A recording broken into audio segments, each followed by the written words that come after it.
जय हिंद साथियों, स्वागत है आपका ज्ञान दर्पण परिवार में। मैं राकेश नेगी एक बार पुनः आप सभी लोगों का स्वागत करता हूं। उम्मीद करते हैं आपकी तैयारी बेहतर चल रही होगी, गतिमान स्थिति पे आप लोग आगे बढ़ रहे होंगे।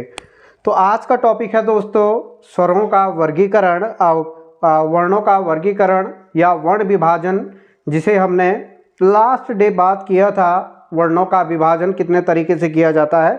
4 तरीके से। उनमें से पहला हमारा जो है उच्चारण के आधार पर वर्ण विभाजन है। दोस्तों उच्चारण के आधार पर हेडिंग डालोगे आप, उच्चारण के आधार पर वर्ण विभाजन। जिन लोगों ने पहली वीडियो नहीं देखी, हमारा 30 दिन का टारगेट है। प्रत्येक दिन आप तभी आगे बढ़िए जब पहली वीडियो को देखोगे, क्योंकि एक वीडियो दूसरी वीडियो से जुड़ी हुई रहती है। इससे पहले के टॉपिक को जरूर आप लोग पढ़ लीजिए। हमारा टारगेट 30 दिन में हिंदी को पूरा करना है। यदि आप लोग प्रतिदिन केवल आधा घंटा हमें देते हो तो ये 30 दिन में हमारा टॉपिक पूरा हो जाएगा। और 95 प्लस जो एसआई का सिलेबस है हिंदी का, 95% हमारा टारगेट उसमें रहेगा।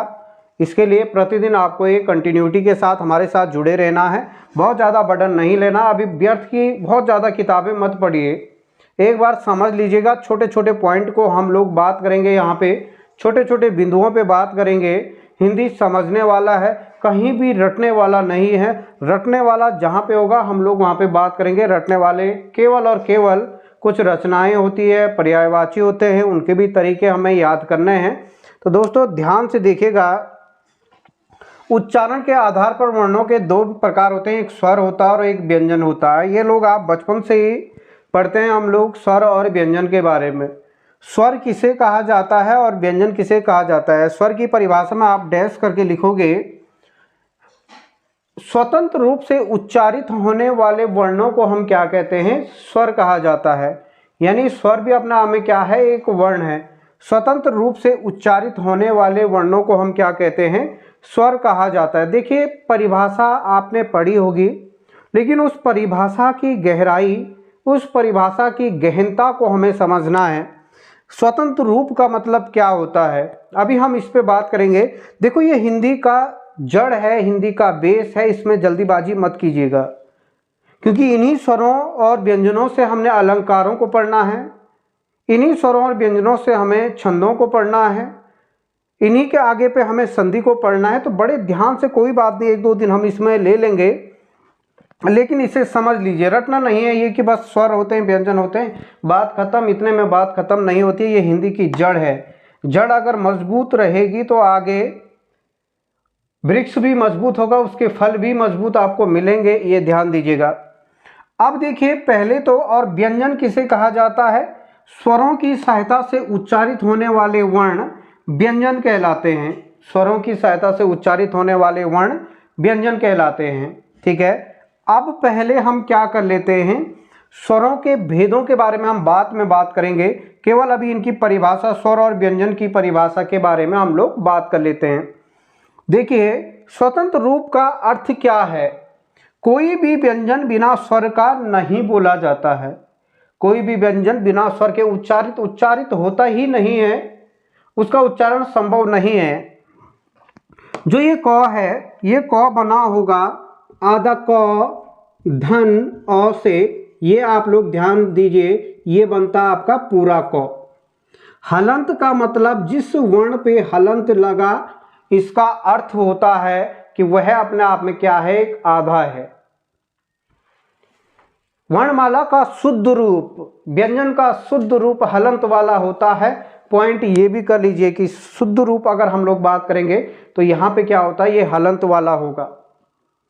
इससे हमें शब्दों का विभाजन, वर्गीकरण, शब्दों को खोलना। जैसे दोस्तों ये ध्यान दीजिए, एक शब्द आपके पास राम है। अब ये राम शब्द किस शब्द से मिलकर के बना है, ये चीज आपको ध्यान देना है। राम बना है, आधा र में किसकी मात्रा है? आ की। तो ये क्या बन गया आपका? रा। इसके बाद अगर आप शब्दों को खोलोगे, ये आधा मो में किसकी मात्रा है? अ। ये हो गया राम। ये अपने आप में राम का अगर आप विश्लेषण करोगे तो ये विश्लेषित करके इस प्रकार से आपका राम लिखा जाएगा। इसी तरीके से हम अगर मोहन लिखते हैं, मोहन, किसी का नाम मोहन है, तो अगर इसे खोलिए, क्योंकि यहीं पे आपका शब्द शुद्धि सुधरेगा। मोहन किस प्रकार से खुलता है? आधा मो में किसकी मात्रा है? ओ की मात्रा है। ह में किसकी मात्रा है? तो हमें पहले ह को आधा बनाना है, फिर अ। नौ में किसकी मात्रा है? आधा नौ और अ। दोस्तों, कई बार आयोग परीक्षा में पूछ लेता है मोहन में कितने वर्ण हैं, तो जल्दीबाजी में आप लोग क्या करोगे? 3, लेकिन वर्ण कितने हैं? 6। उत्तर क्या होगा आपका? 6। राम में कितने वर्ण हैं? आप बोलोगे 2, लेकिन राम में वर्ण कितने हैं? 4। आ रहा आप लोगों के समझ में? एक दो उदाहरण और ले लेते हैं, हो सकता है बेहतर आप लोग समझें। कोई भी एक शब्द देखिए, हम 3 जटिल शब्दों को लेकर के आगे बढ़ते हैं। जटिल शब्द अगर आपको यहां पे दिख रहा, तो चलिए, यहां पे हमने बात किया था जो जटिल शब्द हैं, एक है कर्म और दूसरा क्रम और कर्म। इन 3 शब्दों को व्यवस्थित करने के लिए आता है किस प्रकार से इनकी व्यवस्था करें। जैसे रीजनिंग में कई बार प्रश्न बनते हैं आपके इस प्रकार से, CAB, CTIB, CAITB, CACADB, CI और चौथा AACDI। अगर इस प्रकार के आपके रीजनिंग के प्रश्न आपने देखे होंगे, तो सर्वप्रथम आप क्या करते हैं कि पहला शब्द देखते हैं, ये C हो गया, ये C हो गया, ये A हो गया, ये A हो गया, तो A वाला देखते हैं।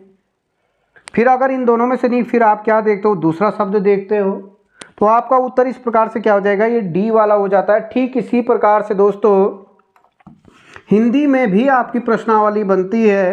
हिंदी में भी आपको प्रश्न इस प्रकार से बनेंगे। पहला आपका कर्म हो गया, क्रम हो गया और कर्म होगा। अगर इनको लगाने के लिए आपके पास आ जाए, तो देखिए जल्दीबाजी में एकदम देख करके आप लोग ये नहीं कहोगे कि इनको पहले पहले किससे लगाया जाता है। तो ध्यान से देखिए, कई बार ये प्रश्न आता है कि ये वाला जो रॉ है जो ऊपर लगता है, ये पूरा रॉ होता है या आधा रॉ होता है। दूसरा जो ये पैर पे लगता है, ये पूरा रॉ होता है या आधा रॉ होता है।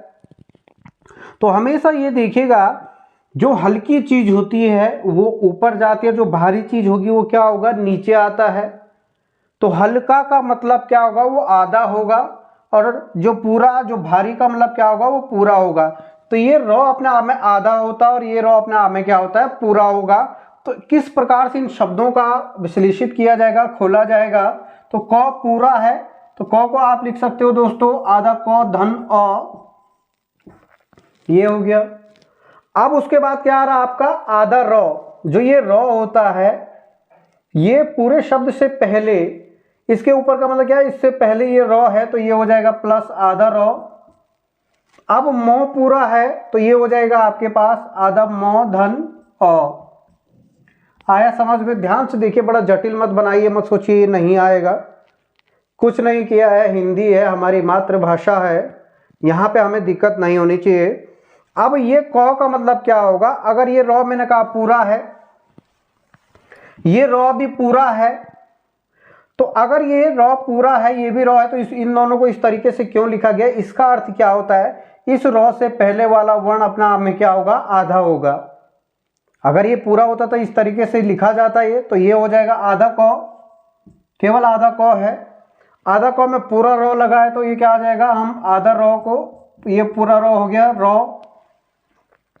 मो तो पूरा ही है, तो प्लस आधा मो धन अ, तो ये क्या हो जाएगा अपने आप में? मो क्रम।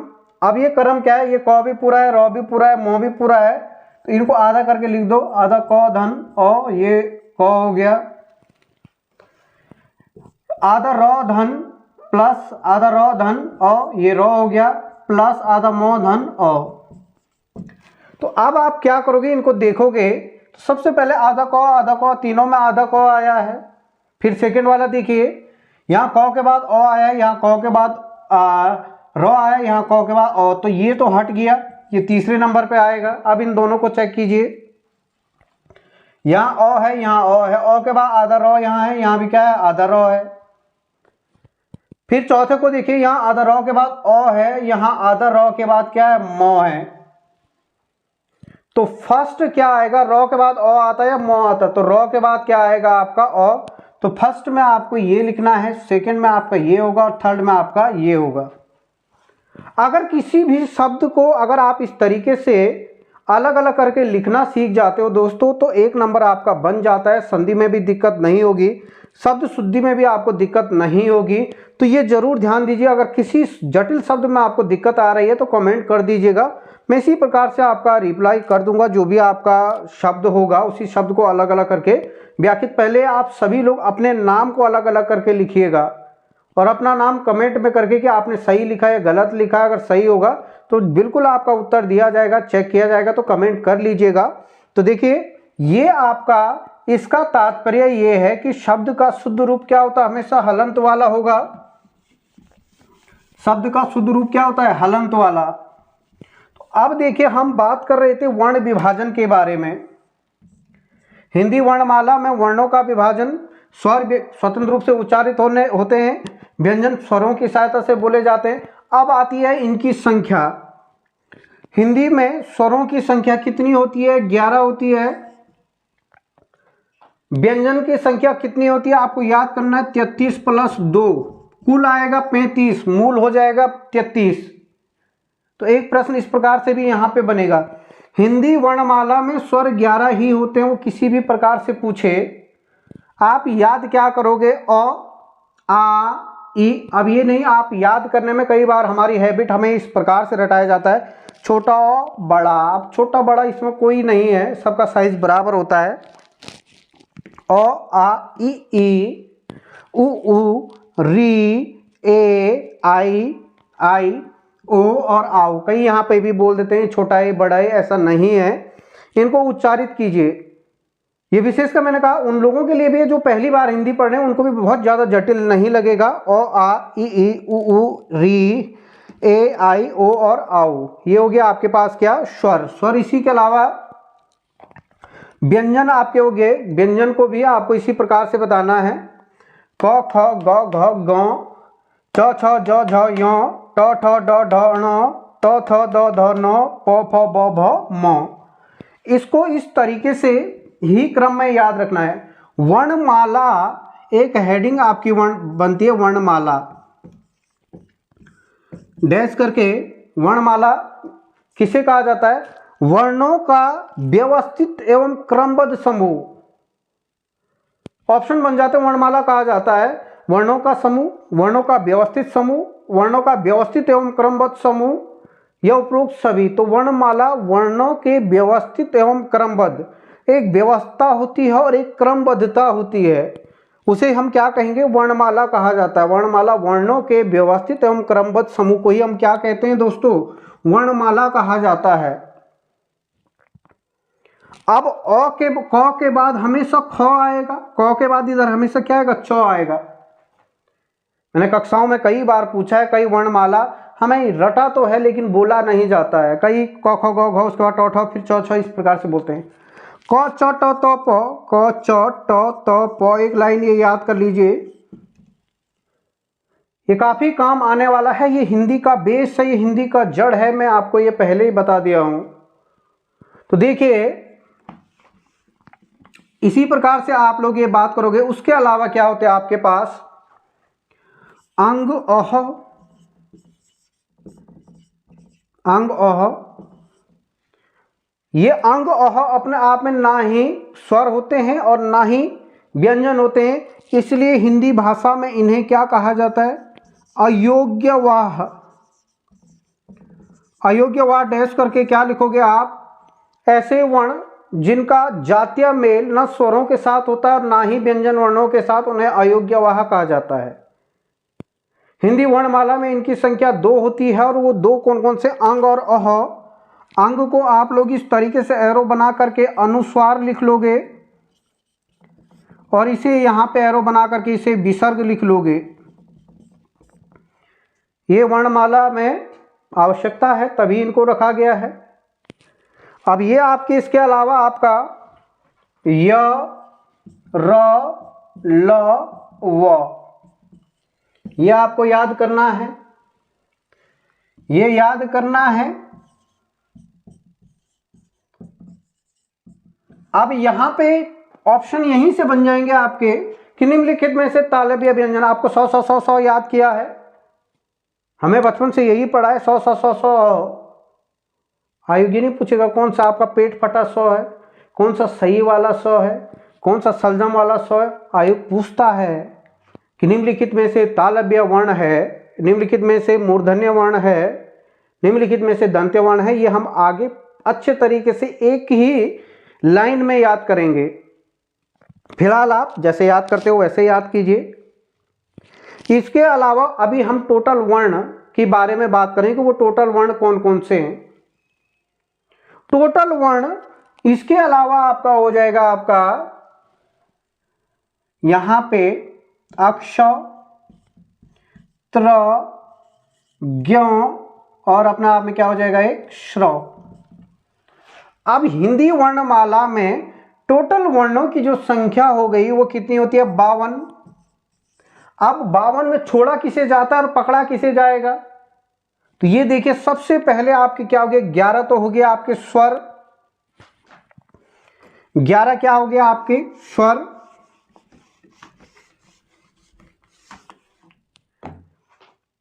दो कितने क्या हो गया आपके अयोग्यवाह। 33 मैंने आपको कहा था यहां पे व्यंजन। उसके अलावा 4 हो गया आपके ये, 4 हो गया आपके ये, 4 हो गया आपके ये।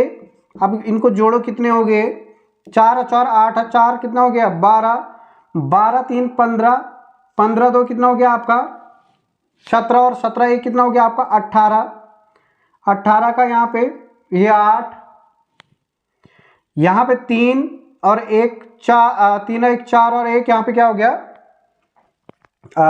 33, 33 के अलावा देखिए ये टोटल यहाँ पे 33 ही जोड़ा जाएगा। इनको हटा के अगर हम लोग 33 ही यहाँ पे जोड़ें, टोटल 33 हो गए। और 33 में कौन कौन आएंगे हम ये भी बात करें, 3 और 2 5 1 6 हो गया, 3 1 क्या हो गया 4, यहाँ पे 46 ये हो गया आपके। इसमें ये वाले नहीं जुड़े हैं, 46 और 4 कितने हो गए आपके अक्षत्र ज्ञ स्र नहीं जुड़े हुए, ये हम आगे बात करेंगे। यानी अक्षत्र ज्ञ स्र भी आएंगे, कितने हो गए आपके 50 हो गए। इसके अलावा द्विगुण व्यंजन होते हैं जो ये ड और ये बिंदा वाला और ये ढ ये बिंदा वाला, इनको भी जोड़ा जाता है। कहने का तात्पर्य दोस्तों ये है कि हिंदी वर्णमाला में टोटल अगर हम लोग बात करेंगे, ये भी हैं, इनको भी जोड़ा जाता है, इनको भी जोड़ा जाएगा, इसमें स्र को भी जोड़ा जाएगा, इन दोनों को भी जोड़ा जाता है। तभी आपके क्या होंगे टोटल वर्णों की संख्या वर्णमाला में कितनी बनती है 52। अभी ये मत देखिए, यहाँ पे मैं एक एक करके याद कराऊंगा, आगे एक एक तरीके से इनको विभाजित किया जाएगा। अभी हम केवल भेद पढ़ रहे हैं कि इनकी संख्या किन किन को मिला करके 52 बने हैं। तो ये ध्यान देना क्या क्या इसमें हमने मिलाया है, किन किन को मिला करके 52 वर्ण बनते हैं, ये आपको ध्यान देना है। ठीक है, अब हम इन व्यंजनों का भी विभाजन पढ़ेंगे तो दिक्कत नहीं आएगी। उससे पहले हम लोग दोस्तों स्वरों का वर्गीकरण पढ़ लेते हैं। स्वरों का वर्गीकरण कितने आधार पर किया जाता है, हेडिंग डालोगे स्वरों का वर्गीकरण, हेडिंग डालिए स्वरों का वर्गीकरण, संख्या लिख दी। अब हम स्वरों का वर्गीकरण हेडिंग डालोगे तो डैश करके लिखोगे हिंदी वर्णमाला में स्वरों का वर्गीकरण कई आधार पर किया जाता है। पहला उच्चारण के आधार पर, उच्चारण में लगने वाले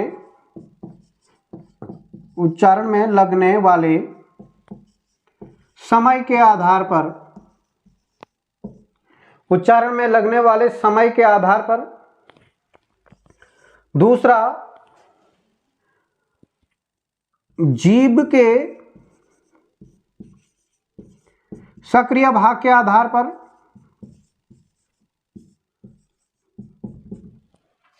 तीसरा जीभ के उठने के आधार पर। और चौथा ओष्ठ की आकृति के आधार पर, ओष्ठ की आकृति के आधार पर, ओष्ठ की आकृति के आधार पर, यह हेडिंग डालिए।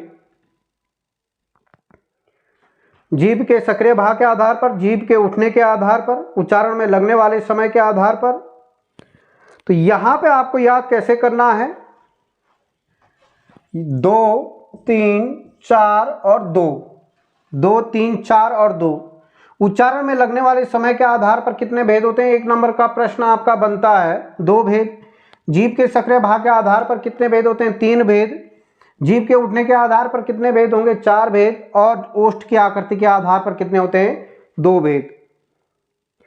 अब हेडिंग बनाओ, उच्चारण में लगने वाले समय के आधार पर स्वरों का विभाजन,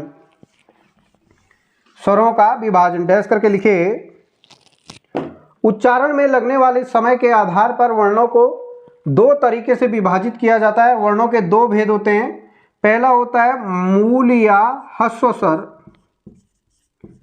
मूल या ह्रस्व स्वर, और दूसरा होता है आपका दीर्घ या संधि स्वर, दीर्घ या संधि स्वर। अब देखिए इनकी परिभाषा, ये चीज एक ही है लेकिन नाम अलग अलग दिया गया है परिभाषा के आधार पर। मूल स्वर किसे कहा जाता है? मूल स्वर कहा जाता है जो स्वयं से उत्पन्न हुए हैं, वो किसी के योग से नहीं बने होते हैं, उन्हें हम मूल स्वर कहा जाता है। और मूल स्वरों की संख्या कितनी होती है हिंदी में? 4। कौन कौन से? अ, ई, उ और री, ये मूल स्वर हैं। इसी के क्रम में संधि स्वर किसे कहा जाता है? जो 2 मूल स्वरों के मिलने से बनते हैं उन्हें हम क्या कहते हैं? संधि स्वर। इनकी संख्या कितनी होती है? 7। कौन कौन से? आ, ई, उ, ए, आई, ओ और आउ। इनकी संख्या कितनी होती है? 7। आप इसी की परिभाषा अगर चेंज कर दें, हिंदी वर्णमाला के ऐसे स्वर जिनके उच्चारण में कम समय लगता है उन्हें क्या कहा जाता है? ह्रस्व स्वर कहा जाता है, उच्चारण में कम समय। इन्हीं को ही ह्रस्व स्वरों की संख्या ही कितनी है आपकी? 4 होगी। और दीर्घ जिनके उच्चारण में ह्रस्व स्वरों की अपेक्षा अधिक समय लगता है उन्हें हम क्या कहेंगे? दीर्घ स्वर कहा जाता है। इनकी संख्या कितनी होती है आपकी? 7 होती है। बात वही है, परिभाषा अलग अलग है। अब ये किस किस से मिलकर के बने होते हैं? देखिए, अ में अ मिला दोगे, अ प्लस अ धन अ बराबर क्या हो जाएगा आपका? आ। ई धन ई बराबर क्या हो जाएगा आपका? ई। अभी केवल इतना ही याद करना है। उ धन उ बराबर क्या बन जाएगा आपका? उ। अ या आ के बाद ई या ई आए तो ए बन जाता है, लिख लीजिए ए। अ या आ के बाद ए आएगा तो ये अपना में क्या बन जाएगा? आई। अ या आ के बाद यदि उ या उ आए तो ये ओ बन जाएगा। और अ या आ के बाद यदि स्वयं ओ आ जाएगा तो ये क्या बना देगा आपका? आओ। इसीलिए इन्हें संधि स्वर कहा जाता है क्योंकि ये 2 मूल स्वरों के मिलने से बनते हैं। इसी प्रकार से अगर हम लोग बात करेंगे, दीर्घ स्वर और संधि स्वर आपका हो गया है। दीर्घ स्वर मूल स्वर किसे कहा जाता है? ह्रस्व स्वर किसे कहा जाएगा? दीर्घ स्वर किसे कहा जाता है? संधि स्वर किसे कहा जाता है? इसके अलावा दोस्तों अगर हम लोग बात करेंगे पुलुत स्वर, पुलुत ये संस्कृत में प्रयोग होते हैं। यहां से केवल आपका एक भेद नहीं माना जाएगा, यहां से केवल आपका एक प्रश्न ये बनता है, ऐसे स्वरों को क्या कहा जाता है जिनके उच्चारण में दीर्घ स्वरों से भी अधिक समय लगता है, तो उन्हें क्या कहा जाता है? पुलुत स्वर कहा जाएगा। यह आपको ध्यान देना है। तो आज के लिए बहुत ज़्यादा नहीं, केवल मैं इतना ही बता रहा हूँ। आगे हम बात करेंगे, धीरे धीरे इन चीज़ों को सीखे। कल हम बात करेंगे और उच्चारण स्थान के आधार पर जो काफ़ी महत्वपूर्ण है, ओष्ठ की आकृति के आधार पर वो भेद कौन कौन से, जीभ के सक्रिय भाग के आधार पर कौन कौन से हैं। इन्हीं स्वरों में से कुछ अग्र स्वर हैं, कुछ पश्च स्वर हैं, कुछ आपके मध्य स्वर हैं। इस प्रकार से प्रश्न आपके बनते हैं। तो कल हम एक डायग्राम के माध्यम से उसे पढ़ेंगे और एक याद करेंगे। तो आज के लिए मैं इतना ही रख रहा हूँ। आप ध्यान से प्रत्येक दिन कॉपी पेन निकाल करके ज़रूर पढ़िएगा, ज़रूर वीडियो को शेयर कीजिएगा ताकि ज़्यादा से ज़्यादा लोगों तक हमारा ये प्रयास पहुँचे जो 30 डे का है। तो आप सभी लोगों का धन्यवाद। जय हिंद।